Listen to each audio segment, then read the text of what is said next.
moustache en place, lunettes en place. Je crois que je suis fin prêt pour pouvoir vous expliquer tout ça.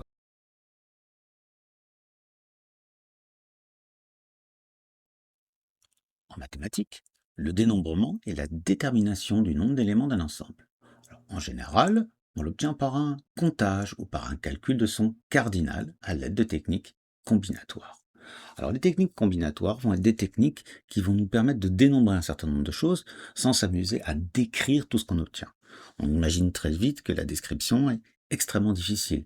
Imaginez rien que le fait de lancer 3 dés de manière successive et d'intéressé à chaque fois au numéro obtenu sur chaque face, ça donnerait 6 fois 6 fois 6, donc c'est-à-dire 216 solutions, ce qui est extrêmement difficile à décrire. Alors, pour ces descriptions, très souvent, on va essayer, dans la mesure du possible, de se ramener à ce qu'on appelle un modèle dur. Alors, ça ne sera pas systématique, on n'y arrivera pas toujours, mais quand on y arrive, vous verrez que ça sera extrêmement facile. Donc, je vous ai représenté par exemple ici une situation où j'ai 16 boules dans une urne et je vais m'amuser à les compter sous différentes façons. Alors, on aura un premier modèle assez classique, c'est ce qu'on appelle le tirage successif avec remise. Donc vous pouvez constater ici, j'ai pris 3 urnes contenant chacune 16 boules et dans chacune de ces urnes, je vais tirer une boule. Le modèle aurait été équivalent si nous prenions une urne, nous tirons une boule, puis nous la remettons dedans. Voilà pourquoi on appelle ça un tirage successif avec remise. Alors si on s'amuse à compter le nombre de solutions, pour la première boule, vous avez 16 possibilités. Pour la deuxième, on a aussi 16 possibilités. Et pour la troisième, nous avons aussi 16 possibilités. Donc on va utiliser un principe qui s'appelle le principe multiplicatif, ce qui fera 16 fois 16 fois 16 possibilités, c'est-à-dire 16 puissance 3. Et dans ce cas-là, l'objet mathématique que nous allons utiliser est ce qu'on appelle un k-uplé. Dans ce cas-là, ça serait un 3-uplé, donc d'éléments pris parmi les 16 éléments qui sont donnés. Et un 3-uplé s'appelle aussi un triplé. Nous avons aussi un autre modèle, c'est ce qu'on appelle le tirage successif sans remise. Alors dans ce cas-là, on peut imaginer par exemple 3 cases, et dans chacune de cases, je vais placer une boule. Donc, l'ordre dans ce cas-là est extrêmement important. Pour la première case, nous avons donc 16 possibilités, mais comme c'est sans remise, il m'en reste 15 pour la deuxième, puis 14 pour la troisième. Dans ce cas-là, le modèle mathématique, l'objet mathématique que nous allons utiliser, c'est ce qu'on appelle un arrangement. Alors si maintenant je m'amusais à tirer toutes les boules les unes derrière les autres, je vais obtenir donc un arrangement de 16 éléments pris parmi 16, et dans ce cas-là, on appelle ça une permutation de ces 16 éléments. Nous avons aussi un autre modèle, c'est ce qu'on appelle le tirage simultané. On peut imaginer par exemple qu'on prend les 3 boules qui sont ici situées à droite d'un seul coup. Alors on pourrait essayer de se dire quel est le lien qui existe entre ce tirage et les arrangements que nous avons obtenus précédemment. Effectivement, si on tenait compte de l'ordre, pour la première boule, on aurait 3 possibilités, pour la deuxième, donc 2 possibilités, et pour la première, une pour ranger ces 3 boules qui sont ici, ce qui fait 6 possibilités. Et donc en fait, effectivement, il y a un rapport entre le nombre de arrangements qu'on a vu précédemment et le nombre de combinaisons que nous allons utiliser maintenant. Et donc dans ce cas, l'objet mathématique utilisé, c'est ce qu'on appelle une combinaison. Alors maintenant que je vous ai présenté un peu ces différents modèles, vous allez voir qu'il est extrêmement important d'être capable de les distinguer proprement, de bien décrire le problème. Et si on est capable de faire ceci, on pourra faire du dénombrement proprement. Allez, on va regarder tout ça dans le cours et regarder tout ceci en détail. Pour commencer ce chapitre, nous allons commencer par parler du principe additif. Alors, le principe additif, nous n'allons pas l'utiliser énormément, mais de temps en temps, ça nous permettra de structurer notre façon de dénombrer. Alors, tout d'abord, je vais vous rappeler la notion de cardinal. Donc, si on considère un ensemble fini, ce qu'on appelle le cardinal d'un ensemble A, c'est tout simplement le nombre d'éléments de A. Et on a pour habitude de le noter comme ceci, card A. Si maintenant, je considère n ensembles de A2 disjoints. Alors, qu'est-ce qu'on appelle des ensembles de A2 disjoints? C'est tout simplement des ensembles qui sont tels que si on en prend 2 quelconques dans le lot ici, les intersections sont toujours vides. Et dans une situation comme celle-ci, on n'aura toujours que cardinal de 1 union A2, union A3, etc. jusqu'à AN sera tout simplement égal à la somme des cardinaux. Alors, vous avez déjà rencontré des situations comme celle-ci, notamment avec les partitions d'un autre ensemble. Donc si vous avez une partition d'un autre ensemble, je vous rappelle que dans ce cas-là, tous les ensembles considérés sont 2 à 2 disjoints, et je rappelle que l'union du tout fait justement ce fameux ensemble. Vous avez un cas particulier important, c'est le cas où vous avez A, une partie d'un ensemble E, et son contraire, A bar. Donc A et A bar forment une partition de E. Et dans une situation comme celle-ci, vous aurez cardinal de A bar égale cardinal de E moins cardinal de A. Alors, je vais vous montrer maintenant une situation que vous rencontrez très souvent. Donc, quand vous vous baladez sur les réseaux sociaux, on vous demande de faire des tests de QI, aussi on vous demande si vous êtes dans les 1% de la population exceptionnelle capable de calculer le nombre, par exemple, de carrés qui sont présents sur cette figure. Alors, il suffit juste de structurer son raisonnement. On peut s'intéresser aux carrés qui sont constitués de un côté, de deux côtés, de trois côtés, comme ceci, ou de quatre, quatre carreaux, comme ceci. Donc, on va noter E l'ensemble de tous ces carrés.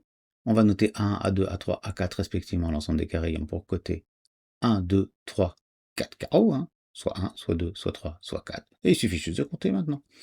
Donc d'après le principe additif, qu'est-ce qu'on va avoir? Cardinal de 2, c'est cardinal de 1, plus cardinal de 2, plus cardinal de 3, plus cardinal de A4.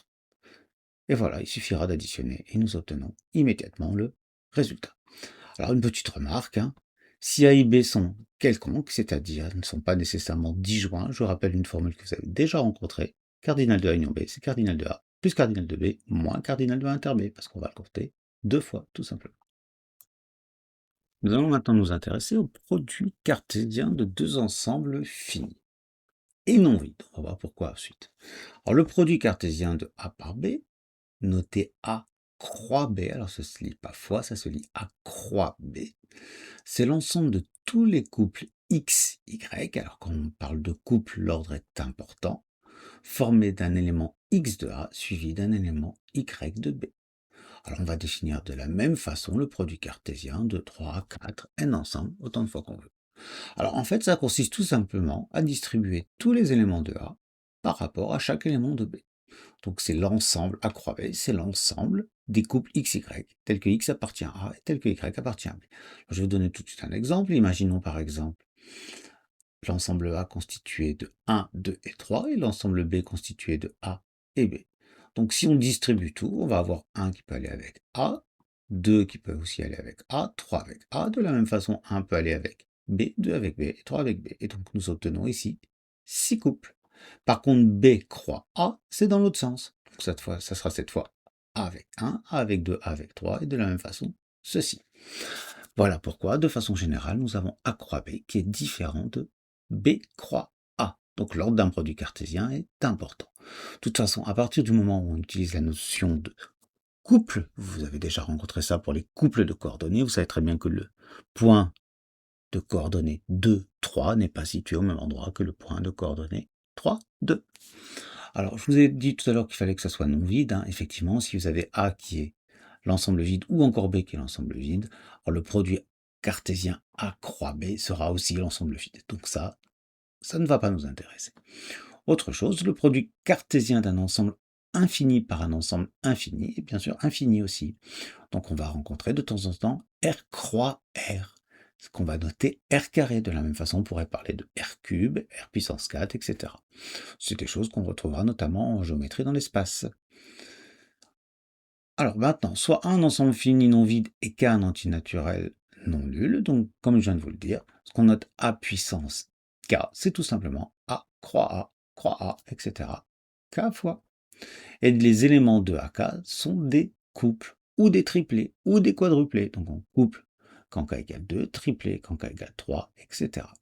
De façon plus générale, on parlera de KUplé, ou PUplé, ou K-liste ordonnée, donc c'est-à-dire que l'ordre est extrêmement important. Donc dès que vous voyez la notion de KUplé, l'ordre est important.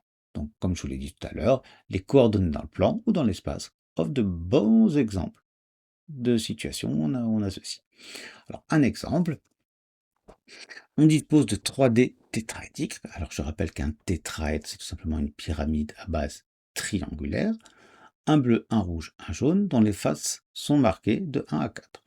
On va jeter les 3D et on note dans l'ordre le résultat obtenu sur le dé bleu, puis rouge, puis jaune. Donc, vous voyez que l'ordre est important. Donc, on va obtenir, donc, si A, c'est l'ensemble constitué de 1, 2, 3 et 4, Alors A cube, tout simplement, sera l'ensemble de tous les résultats possibles. Nous allons maintenant parler du principe multiplicatif. Alors nous allons considérer deux ensembles A et B, finis et non vides. Alors, tout simplement, cardinal de A croix B, c'est cardinal de A fois cardinal de B. Donc c'est immédiat en utilisant les distributivités, on peut l'illustrer sur un certain nombre de situations. On va admettre ce résultat. Donc soit A un ensemble fini non vide et K un entier naturel non nul. Si cardinal de A est égal à n, alors cardinal de A puissance K, donc c'est comme si on avait A croix, A croix, A croix, K fois, ça sera tout simplement n fois n fois n fois n, K fois, c'est-à-dire n puissance K. Alors, on peut reprendre l'exemple précédent, donc cardinal de A au cube, alors tout à l'heure on avait un dé tétraédrique, on pouvait obtenir les dés pour chacun des les faces 1, 2, 3 et 4, et donc ça nous donnait 4 au cube, c'est-à-dire 64. Alors dans la pratique, ce principe s'applique souvent en utilisant un schéma à cases. Alors le schéma à cases, voilà ce que c'est extrêmement pratique. Donc si une situation comporte k étapes, par exemple ici une première, une deuxième, une troisième, offrant respectivement n1, n2, nk possibilités, alors le nombre total d'issues, ça sera tout simplement les produits qui sont ici. Alors voilà un exemple, un code comporte deux lettres distinctes, la lettre 1, la lettre 2, suivies d'un chiffre non nul. Combien peut-on former de codes distincts? Pour la première lettre, vous avez 26, mais comme elles sont distinctes pour la deuxième, il n'est plus possible de choisir la lettre qui a été choisie ici, donc il reste 25 possibilités. Et attention, hein, j'ai dit un chiffre non nul, donc vous excluez le 0, donc ça fait 9 possibilités. Et donc le nombre de possibilités, ce sera tout simplement 26 fois 25 fois 9, et il suffit de faire le résultat. Autre situation, nombre de parties d'un ensemble à n éléments.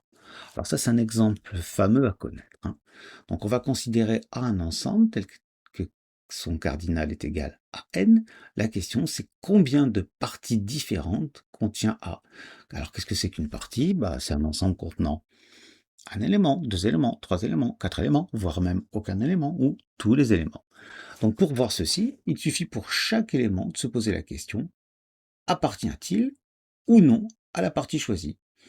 Alors, quand il appartient, on pourra noter un 1, quand il appartient pas, on pourra noter un 0. Donc à chaque fois, vous avez deux possibilités. Donc pour l'élément 1, pour une partie définie, donc il y a deux possibilités, soit il est dedans, soit non. Pour l'élément 2 aussi. Pour chacun des éléments, c'est la même situation. Donc à chaque fois, vous avez deux possibilités pour chaque élément, et donc ça fera 2 fois 2 fois 2, le tout à la puissance n, d'après le principe multiplicatif. On va donc considérer un ensemble A de cardinal n et qu'un entier inférieur ou égal à n. Donc ce qu'on appelle un arrangement de k éléments choisis parmi n, c'est tout simplement un k-uplet d'éléments distincts de A. Donc si je parle d'éléments distincts, c'est-à-dire qu'on fait référence au modèle Dione où nous avons un tirage successif sans remise. Alors que pour un k-uplet classique, c'est avec remise. Donc là, on insiste bien sur distinct. Alors, je vous donne un petit exemple avec cet ensemble qui est ici. Donc, un arrangement de 3 éléments de A serait par exemple un triplet de ce type. Vous voyez qu'on n'a pas de répétition. Alors que ici, vous avez une répétition et ça ne serait pas un arrangement.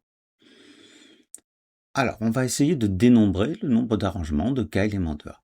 Alors, pour ceci, c'est essentiel de bien connaître la démonstration. Ça sera plus facile que d'apprendre cette formule. Pour le premier élément, vous avez une possibilité. Par contre, pour le deuxième, étant donné que les éléments sont distincts, on ne peut pas recommencer, donc vous avez n-1 possibilité. Pour le troisième, n-2, etc. Et donc pour l'élément k, le kème élément, vous en avez n-k-1, ce qui fera n-k plus 1. Et donc on en déduit donc le nombre de possibilités, donc en multipliant tous ces résultats, c'est n fois n-1 fois, etc. jusqu'à n-k plus 1. Tout simplement, donc le nombre d'arrangements de k éléments pris parmi n est le produit de k entiers consécutifs décroissant à partir de n. Alors voyons tout ceci sur un exemple pour commencer. Donc vous voyez que ici, si je cherche à dénombrer le nombre d'arrangements de 3 éléments pris parmi 8, donc vous avez combien d'entiers consécutifs? 1, 2, 3, donc vous allez faire 8 fois 7 fois 6, et vous n'avez plus besoin que de calculer ceci. Alors évidemment, bon, je vous l'ai déjà indiqué, hein, donc on utilise les arrangements en cas de choix successifs de P éléments pris parmi n et sans répétition. Alors, ce qu'on appelle une permutation de A, c'est tout simplement un arrangement ayant n éléments.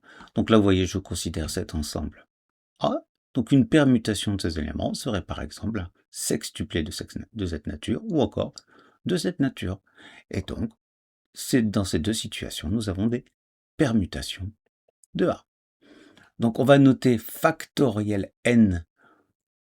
Alors ça se lit factoriel n, comme je vous l'ai écrit ici, faites attention à ces deux LE, le produit des n premiers entiers naturels non nuls. Par exemple, si je vous dis factoriel 6, ça sera 6 fois 5 fois 4 fois 3 fois 2.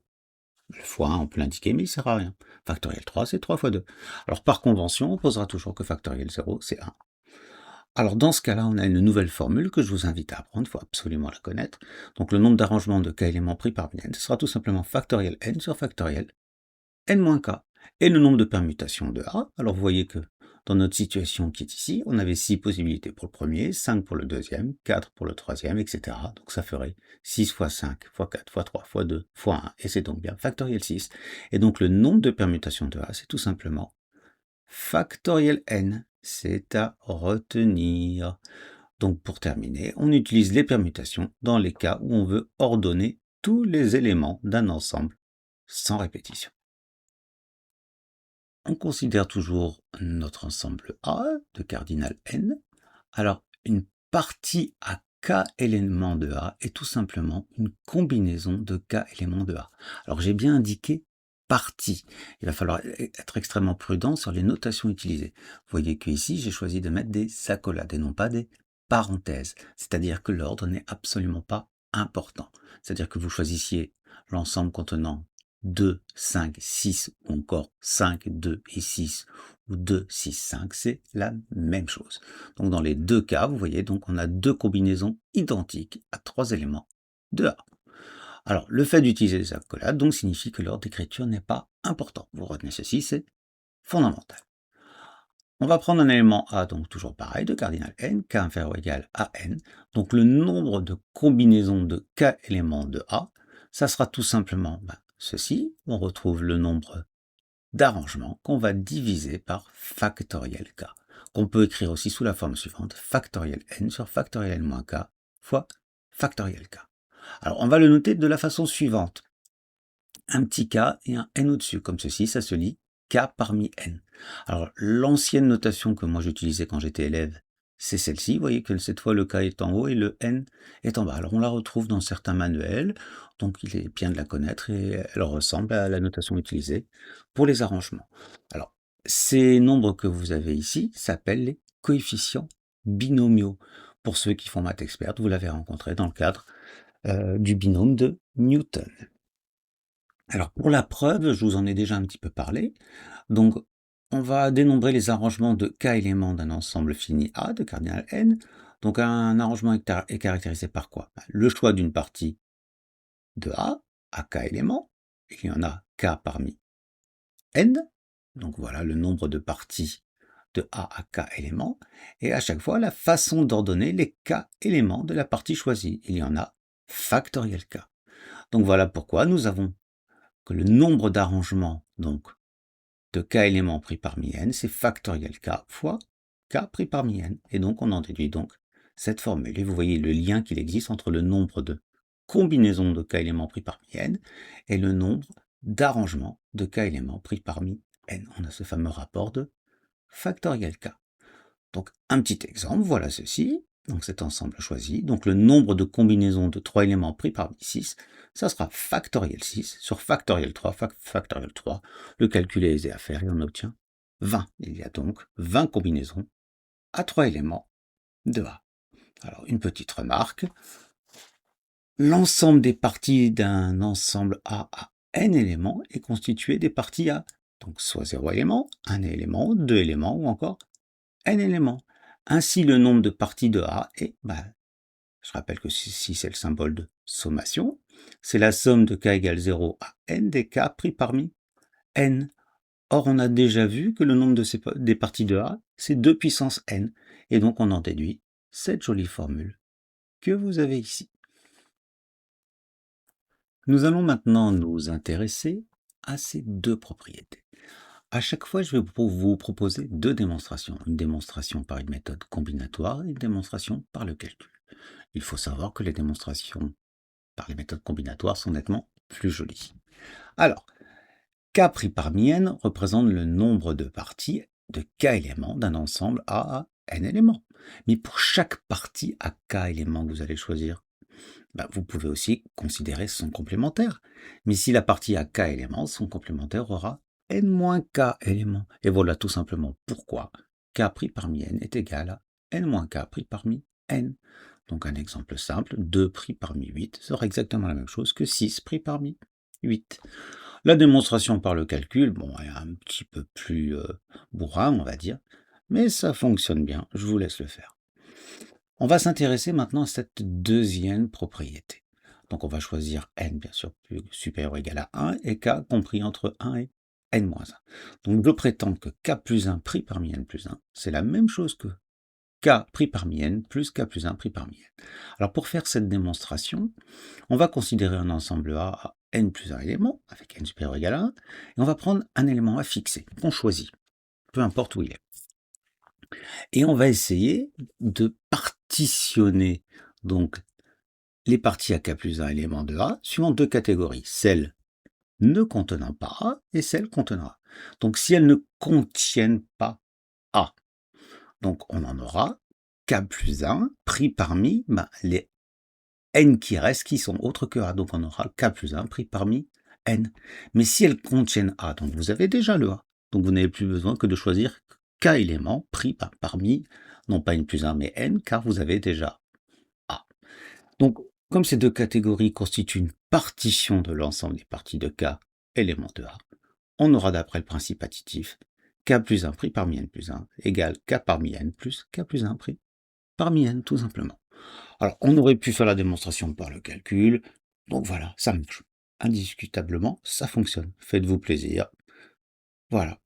Mais je ne vais pas définir ceci en détail. Alors maintenant, on va voir ce qu'on appelle le triangle de Pascal. Alors le triangle de Pascal, c'est un outil extrêmement pratique qui va nous permettre de définir très facilement toutes les combinaisons. Par exemple ici, vous voyez, vous allez trouver, donc si vous choisissez K dans la ligne du dessus, N en colonne, donc le nombre qui est ici, ça serait 3 parmi 4. Alors comment ça fonctionne? Alors, k parmi n n'est défini que pour k inférieur ou égal à n. Donc, on ne remplit donc pas les cas situés au-dessus de la diagonale. Donc, tout ce qui est ici, on ne remplit pas. Alors, tous les nombres de la diagonale sont obtenus en utilisant le résultat que n pris parmi n, c'est 1. 0 parmi 0, 1 parmi 1, 2 parmi 2, 3 parmi 3, c'est toujours 1. Donc, tous les nombres de la première colonne, cette fois, sont obtenus en utilisant la formule 0 pris parmi n, c'est 1. Voilà, nous avons des 1 partout. Et tous les autres nombres sont obtenus en utilisant le résultat que nous avons vu juste au-dessus. C'est-à-dire que k plus 1 pris parmi n plus 1, que vous avez ici, c'est k pris parmi n que vous avez là, plus k plus 1 pris parmi n plus 1. Et donc nous allons appliquer ce procédé tout le long. Vous voyez, 1 plus 1 égale 2. 1 plus 2 égale 3. 3 plus 3 égale 6. Regardons celui-là, 10 plus 5 égale 15. Et voilà, ça fonctionne bien. Alors, j'ai terminé ce cours sur le dénombrement. C'est un cours qu'il va falloir bien connaître. Vous devez apprendre à bien détailler, représenter les outils que vous choisissez utiliser pour dénombrer. Donc, un cours, ça se comprend. Un cours, ça s'apprend. C'est une vidéo. Vous avez l'occasion de le revoir autant de fois que vous voulez. Bon courage à tous.